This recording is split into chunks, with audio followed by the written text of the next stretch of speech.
அண்ணா பல்கலைக்கழகத்தில் பருவத் தேர்வு விடுமுறை முடிந்து நாளை வகுப்புகள் தொடங்கவுள்ள நிலையில் பல்கலைக்கழக வளாகத்தில் வெளியாட்கள் நடைபயிற்சி மேற்கொள்ள தடை விதிக்கப்பட்டுள்ளது.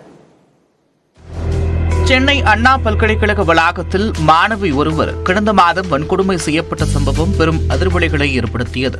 இந்த சம்பவத்தில் கோட்டூர்புரத்தைச் சேர்ந்த பிரியாணி கடை உரிமையாளர் ஞானசேகரன் கைது செய்யப்பட்டுள்ளார். பல்கலைக்கழக துறை தலைவர்கள் மற்றும் பேராசிரியர்களுக்கு பதிவாளர் சுற்றறிக்கை அனுப்பியுள்ளார்.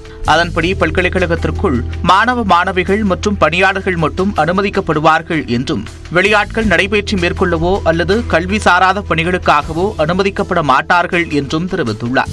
பல்கலைக்கழக வளாகத்திற்குள் மாணவர்கள் கார் மற்றும் இருசக்கர வாகனங்களை தவிர்த்துவிட்டு மிதிவண்டியை பயன்படுத்த வேண்டும் என்றும் வாகனங்களை பார்க்கிங் பகுதியில் நிறுத்த வேண்டும் என்றும் அறிவுறுத்தியுள்ளார். மாணவர்கள் சிறப்பு வகுப்புகளுக்காக பல்கலைக்கழக வளாகத்திற்கு வெளியே செல்வதை தவிர்க்க வேண்டும். காவலன் உதவி செயலியை பதிவிறக்கம் செய்து கொள்ள வேண்டும் என்றும் அறிவுறுத்தியுள்ளார். ஸ்விக்கி, ஜொமேட்டோ, அமேசான் போன்ற ஆன்லைன் டெலிவரி நிறுவன ஊழியர்கள் நுழைவாயில் வரை மட்டுமே அனுமதிக்கப்படுவார்கள் என்றும் கூறியுள்ள பல்கலைக்கழக பதிவாளர், கட்டுமான தொழிலாளர்கள் வேலை நேரத்திற்கு பிறகு வளாகத்தில் தங்குவதில்லை என்பதை உறுதிப்படுத்த வேண்டும் என்றும் கேட்டுக் கொண்டுள்ளார். நாட்டு நலப்பணி திட்டம், ரெட் கிராஸ் உள்ளிட்ட பயிற்சிகளின் போது மாணவர்களுடன் வகுப்பாசிரியர் இருப்பதை உறுதி செய்ய வேண்டும் என்றும் அறிவுறுத்தியுள்ளார்.